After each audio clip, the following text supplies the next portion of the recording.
Rapaziada, é o seguinte, vamos lá, direto ao assunto, falar um negócio pra vocês. É o jogo mais difícil do São Paulo no ano? Na minha opinião, sim. É o jogo mais difícil do São Paulo no ano até agora, muito pelo fato também de que o São Paulo ele tá sem o melhor jogador do time. Na minha opinião, o Alisson é o melhor jogador do São Paulo. Então, é óbvio que é um jogo extremamente difícil. Mas é o seguinte, filho. O São Paulo tem obrigação de vencer jogando no Morumbi em qualquer jogo. Eu não quero saber se é contra o Botafogo, se é contra o Corta-Fogo, se é contra o Tira-Fogo, se os caras é líder do campeonato, se os caras é lanterna. O São Paulo, jogando em casa, tem o dever de ganhar, rapaziada. O torcedor vai lotar o Morumbi. Provavelmente vai estar se aproximando ali a 50 mil torcedores. Se não chegar aos 50 mil torcedores, deve chegar no número próximo, 45, 47. E o torcedor não vai estar saindo de casa para ir para o estádio, para o Morumbi, para ver o São Paulo perder. Ou para ver o São Paulo empatar. O torcedor vai para o Morumbi para ver o São Paulo vencer. Essa tem que ser a mentalidade. A gente está desfalcado? Sim, os caras também estão. Enfim, vamos comentar mais sobre esse jogo aí, rapaziada. Tem algumas coisas que eu quero falar com vocês sobre essa partida. Vamos falar sobre essas notícias que estão sendo circuladas a respeito do São Paulo. É o Antony voltando, é não sei mais quem. Vamos falar sobre tudo isso, cara. Começar falando aí sobre esse jogo que, é óbvio, o São Paulo ele já mostrou que sem o Alisson, visivelmente se torna um time órfão no meio de campo. Visivelmente, embora eu até goste do Bobadilla, eu acho que o Bobadilla, cara, é um jogador pro futuro. É um jogador que talvez no ano que vem possa desenvolver melhor no São Paulo. Eu acho que ele é um bom jogador. Você percebe que ele tem uma técnica legal, chegou a fazer golaço esse ano, né, de cobertura no Campeonato Paulista. É um cara bom de bola. Só que essa bucha, logo de cara, sinceramente, ele não vai aguentar. Essa bucha de substituir o melhor jogador do time, isso daí não dá pra ele. E também falando aí do Luiz Gustavo, os dois devem compor o meio de campo nesse jogo contra o Botafogo. Daqui a pouco a gente vai falar a respeito da escalação da partida. Cara, o Luiz Gustavo, se fosse há 10 anos atrás, eu ia estar tranquilo. Eu ia estar falando, putz, São Paulo tem um substituto, cara, a nível futebol brasileiro, substituto ideal pro Alisson.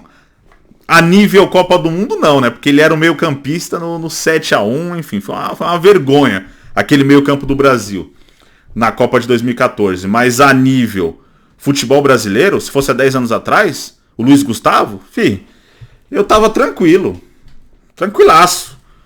Mas 10 anos se passaram e o Luiz Gustavo ainda continua sendo um bom jogador. Eu acho que ele é um cara que foi um acerto da diretoria do São Paulo ter apostado nele. Mas, cara, não pode ser o titular. O São Paulo tem que contratar. O São Paulo tem que contratar um jogador para cobrir a função do Alisson. O Thiago Mendes parece que não vai vir, pelo menos por enquanto. Eu acho que ele ainda vai vir no final do ano de graça. Acho que ele ainda vem de graça. Mas, por enquanto, o timinho lá do Qatar não quer liberar o cara. Enfim, vão preferir perder o cara de graça do que, de repente, liberar agora. Por um valor, né? O São Paulo queria pagar em torno de 6, 7 milhões de reais. Os caras estão pedindo quase 40 milhões de reais. Um jogador aí de 32 anos. É bom jogador, mas não vale isso. Fora que o contrato dele está se encerrando. Então, não dá. Tem que ir atrás de outro, tem que ter um plano B. Espero que a diretoria tenha um plano B. Porque sem um jogador para cobrir a função do Alisson, a temporada do São Paulo fica em risco. E assim, é óbvio. No meio de campo tá tenebroso o negócio. Não tá legal. O segundo tempo contra o Grêmio, depois da lesão do Alisson, já evidenciou isso. O jogo contra o Juventude deixou mais escancarado que o São Paulo precisa reforçar no meio de campo. Tá um time sem pegada. Sem pegada. Mas mesmo assim, cara, eu acredito na vitória. O São Paulo tem que vencer esse jogo contra o Botafogo. O Botafogo também tá desfalcadaço. Perdeu nada mais, nada menos do que o melhor jogador do time na temporada, o Júnior Santos. O cara que dá ritmo pro ataque. O cara que pega a bola no meio de campo e sai correndo, é muito forte fisicamente, é driblador, é um cara que chega para finalizar. Perderam esse jogador. Vão estar desfalcado. Perderam o Eduardo também, que é um bom jogador. Não vai jogar essa partida. Então é óbvio que, porra, as duas equipes ali desfalcadas, o São Paulo tendo o fator Morumbi, o torcedor incentivando, o torcedor apoiando, a gente tem que estar preparado muito bem psicologicamente, porque contra o Grêmio já foi um Deus nos acuda. O Grêmio que tá zoado, tá mal pra caramba, imagine contra o Botafogo, vai ser difícil. A gente tem que estar preparado caso o Botafogo abra o placar, caso a gente comece perdendo, o torcedor tem que estar para incentivar, para não deixar o time desanimar, mas de qualquer modo acreditar que começou perdendo, vamos virar. São Paulo vai ganhar esse jogo, tem um dever, tem obrigação. É isso que eu penso, rapaziada. É mais ou menos nessa linha. A escalação, uma provável escalação que está circulando por aí, é a seguinte: Rafael, Rafinha ou Igor Vinícius, Arboleda, Alan Franco e Wellington, Luiz Gustavo, Bobadilha, Luciano e Lucas Moura, Ferreirinha e André Silva. Irmão, eu até gosto do André Silva, mas, cara, tá mal. Eu acho que ele não tá fazendo a função dele. Eu acho que ele tá sendo utilizado de uma maneira... Eu não sei. O São Paulo não tem um substituto pro Caleri. Tomara que ele volte logo pra esse jogo. O São Paulo sem o Caleri sofre demais. Ainda tem torcedor que fica cornetando o Caleri. Cara, o Caleri ele se doa o tempo todo. Não vai ser sempre que ele vai fazer gol. Mas o São Paulo sem ele sente demais. E o Zubeldia ele tem que parar de ser teimoso, irmão. A torcida gosta dele. A torcida comprou a narrativa dele naquela treta com o repórter da Globo. Ficamos do lado dele. Mas ele tem que ficar do lado do torcedor também. Tem que comprar a narrativa da torcida. Porra, tá insistindo no erro. Colocando o Wellington Rato pra jogar. Eu gosto do Wellington Rato. Eu acho que ele é um jogador importante no São Paulo. Ano passado ele foi fundamental. Muito da conquista da Copa do Brasil tá na conta dele.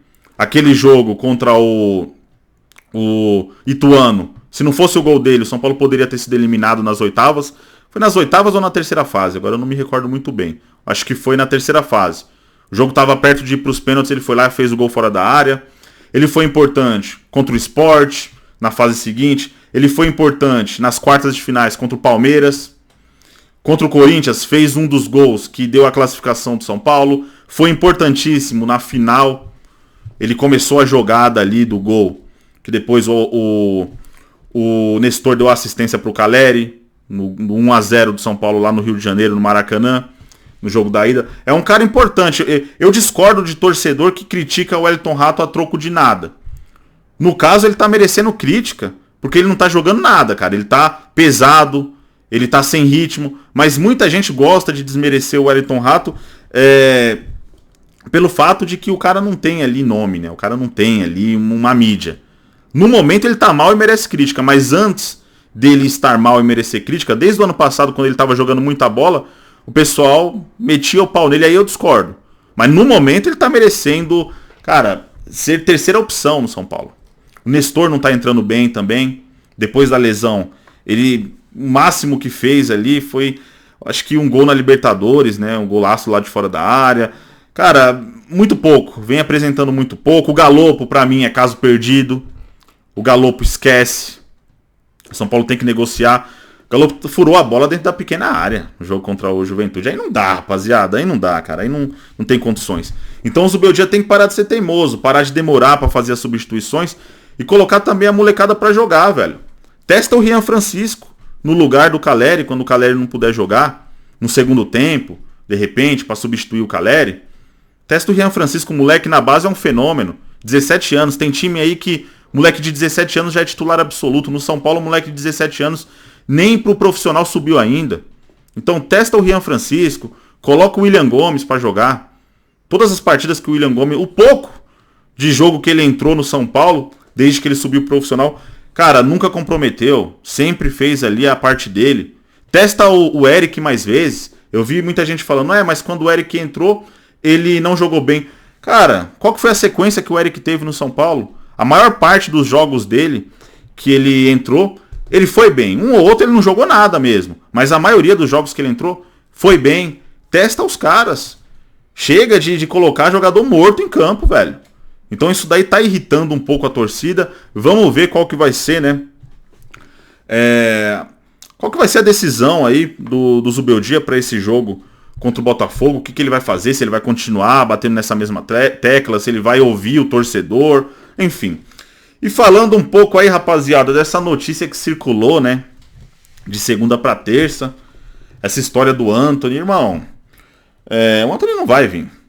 Essa história começou a circular, né, numa página relacionada ao São Paulo e ganhou muita repercussão. Um jornalista postou que... Agora eu esqueci o nome dele. O jornalista postou que o São Paulo estava próximo de fechar com o Antony.